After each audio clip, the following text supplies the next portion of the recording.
বিচার বিভাগ ব্যর্থ হলে রাষ্ট্র ও গণতন্ত্র ব্যর্থ হয়ে যায় বলে মন্তব্য করেছেন প্রধান বিচারপতি সৈয়দ রেফাত আহমেদ।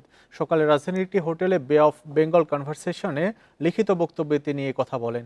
এ সময় তিনি আরও বলেন, বিচার বিভাগ ব্যর্থ হলে সংবিধান নির্বাক হয়ে যায়, মানুষের আশা ধ্বংস হয়ে যায়। প্রধান বিচারপতি বলেন, জুলাই বিপ্লব সংবিধানকে উৎখাত করতে নয়, বরং এর সঙ্গে সম্পর্ককে বিশুদ্ধ করতে উদ্দীপ্ত হয়েছিল। স্বচ্ছতা, জবাবদিহি, জনসাড়া, এই তিন গুণ জনমানুষের প্রধান সুর হয়ে উঠেছিল। বিশ্বজুড়ে সংকট ও অস্থিরতার সময় বিচার বিভাগকে সবচেয়ে বড় পরীক্ষার মধ্যে দিয়ে যেতে হয় বলে মন্তব্য করেন তিনি। সৈয়দ রেফাত আহমেদ উল্লেখ করে বলেন, ২০২৪ সালের সেপ্টেম্বরের সংস্কার রোডম্যাপ আদালতের প্রশাসনিক দুর্বলতা চিহ্নিত করে একটি আধুনিক, নৈতিক ও দক্ষ বিচার ব্যবস্থার ভিত্তি গড়ে তুলেছে।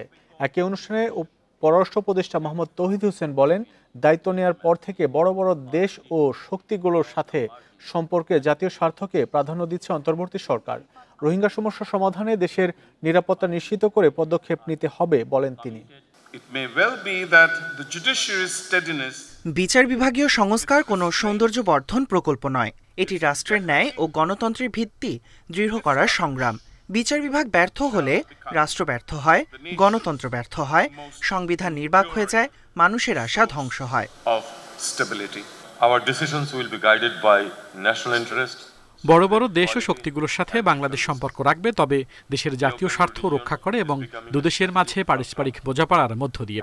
এই মুহূর্তে রোহিঙ্গা একটি বড় সমস্যা, তবে এর সমাধানে যথাসম্ভব পদক্ষেপ বাংলাদেশের নিতে হবে নিজেদের নিরাপত্তার কথা ভেবেই। তাই এই মুহূর্তে এটা অনেক বেশি জরুরি।